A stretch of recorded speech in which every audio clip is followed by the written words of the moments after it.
mean? It means they took a group of people, a group of babies who have cancer, and 4858 controls. In other words, they took two groups of people with cancer and without cancer. Main outcome, risk of all childhood cancer, leukemia, lymphoma, and central nervous system tumors measured by odds ratio. Now, we said that the odds ratio is the measure that we do for case control study. And this is the result. This is a simplified form of the results. But we have, in this case, 305 babies exposed to radiation. We have 7242 not exposed to radiation. But this is not the right way to look at it now. Why? Because it's a case control study. We should look at how many cases and how many controls, because we started with the cases and the controls. So I can say I have 2690 cases, 4857 controls. And among those cases, 120 were exposed to radiation, 2570 were not, 185 exposed in the controls, 4672 not exposed to radiation. So what do? I calculate the odds ratio, and the odds ratio would be 1.18. Since it's more than 1, I can conclude that radiation increases the risk of cancers. Okay?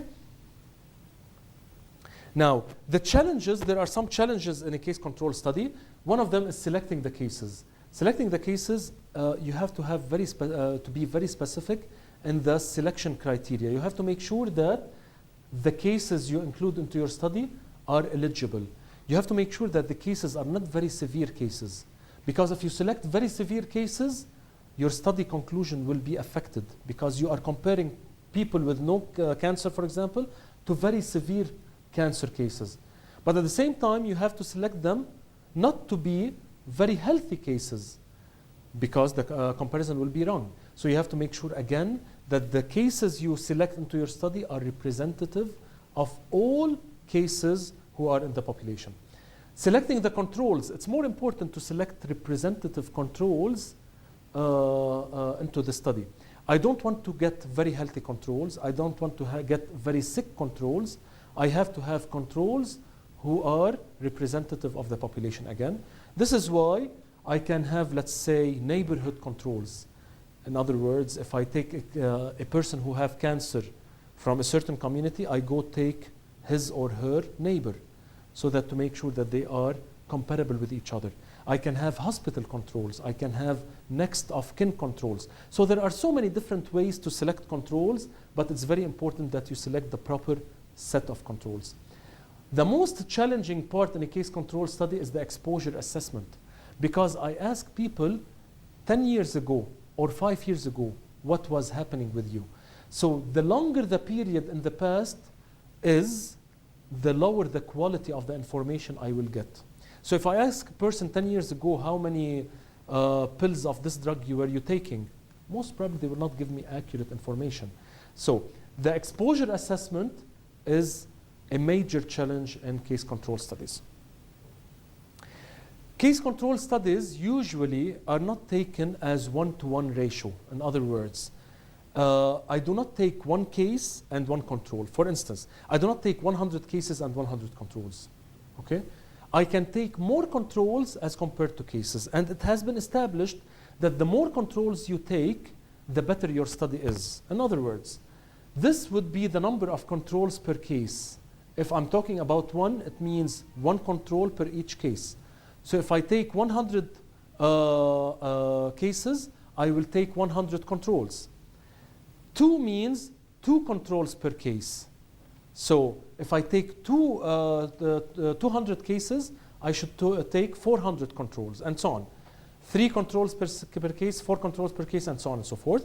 This is a Pitman efficiency. It's a score that's given as a reflective of the efficiency of the study or the power of the study. It has been shown that the more controls that you take, the better the study is, up to 4 controls. So if you take 1 control per case, 2, 3, 4, but after 4, it more or less plateaus. This is why most of the good case control studies are taken as 4 controls per case. If you look at the literature, most of the good case control studies will be 4 controls per case. Advantages of a case control study, it's cheap. Why? Because I'm basing my exposure assessment in the past. I do not have to follow people up in the future. So it is cheap. I do not have to spend a lot of time on following up people. Requires short time when outcomes are delayed. Assume that I am talking about cancer. Cancer has a long latency period, right? So it might have 10 years latency or 15 years or so on and so forth. But basically, since I'm starting with cancer positive and cancer negative, do I have to wait for 10 years to see the effect? No, because the effect has already occurred. I go to the literature, to the history, 10 years ago, who had radiation, for example, radiation positive and radiation negative. So, radiation negative. So in this case, when outcomes are delayed, such as cancer, it requires short period of time. I do not have to wait for 10 years. I do it on the spot. Study multiple exposures. If I take cancer and no cancer, okay? Am I only looking at radiation? No. I can look at radiation, at smoking of the mother, at drugs taken, and so on. So I can take one outcome, but multiple exposures, okay? So in a case control study, I can take one outcome, but multiple exposures. Appropriate for rare diseases, I will talk about it when I talk about the cohort studies. The disadvantages are the biases. Selection, when you select a wrong control group. Information bias, because you're asking people to give you information long time ago, they tend to forget. Confounding, incomplete information on confounders, which means that I do not have full information on other factors such as physical activity, diet, lifestyle, and so on and so forth. Back to this layout, under observation studies, I have a cohort study. So what is a cohort study? We have talked so far about cross-sectional and case control. Cross-sectional, I'll take a group of people and I divide them according to exposure and outcome, right? The case control is where I start with the outcome. I take the outcome and go back to the exposure. So logically speaking, the cohort study should start with the exposure and go to the outcome. So a cohort study is a study where I have a defined population, and of course time is forward, but the direction of the study is forward as well. So how do we start? We take a sample of people. Do we take any sample? No, not like cross-sectional study. In a cross-sectional study, we took any sample.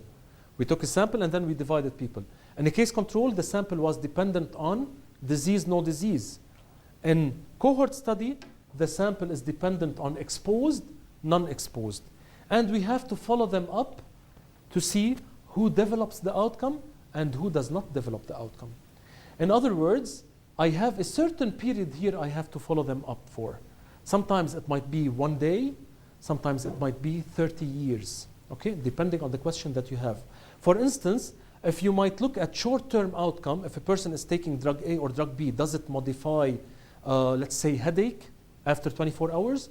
What's the length of follow-up? It's only 24 hours. You wait for 24 hours, you'll have your outcome. But sometimes, if you are talking about maternal cigarette smoking and cancer development in the offspring, so you take people according to their smoking status because you are starting with the exposure. So some people who are smokers, some people who are non-smokers, you follow them up, but for how long? You have to follow them up for maybe 30 or 40 years to see the babies, whether they will develop cancer or not. So the point is, the follow-up period depends on the topic that you are dealing with. Again, the 2x2 table, the same thing. But am I going to calculate a prevalence rate? No. Because I'm not calculating prevalence now. I'm calculating something called incidence. And I would expect that you understand what's the difference between prevalence and incidence. Incidence is the occurrence of the new cases, because in a cohort study, people who develop the outcome are new cases. So I do not calculate prevalence ratio. I do not calculate odds ratio. I calculate something called the relative risk. The relative risk is calculated exactly the same as the prevalence rate ratio. So it's A over A plus B. This is the risk in this group. C over C plus D, which is the risk in this group. Let us take an example again. This is physical activity and incident cognitive impairment in elderly patients. So when they say incident, what does incident mean? Incident means new cases, new people. So the background information, I'm not going to read this. I'm going to read, we examined whether physical activity is associated with incident cognitive impairment during follow-up. So there's a follow-up. It's a cohort study. As part of community-based prospective cohort study, and this is why most cohort studies are prospective in nature, because we go forward, whereas case control are retrospective because we go backward. So 3903 participants older than 55 were enrolled and followed up for 2 years. Physical activity was the exposure, so they divided physical activity in these groups, and so on. The main outcome measure was incident cognitive impairment after 2 years of follow-up. So what was the follow-up period? 2 years. After 2 years, they decided whether they had cognitive impairment or not. This is the table.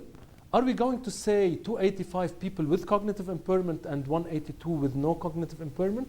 No. Since it's a cohort study, we are starting with the exposure. You say 1523 people with moderate physical activity and 584 people with no physical activity. And I want to compare. After 2 years of follow-up, I found, or they found, 160 out of those 1523 developed cognitive impairment as compared to 125 versus 584 in the no physical activity group. What they did was they calculated the relative risk. So again, what's nice about the relative risk is that it is explained or it is interpreted exactly the same as the odds ratio or prevalence rate. We calculated the relative risk and we found it to be equal to 0.49.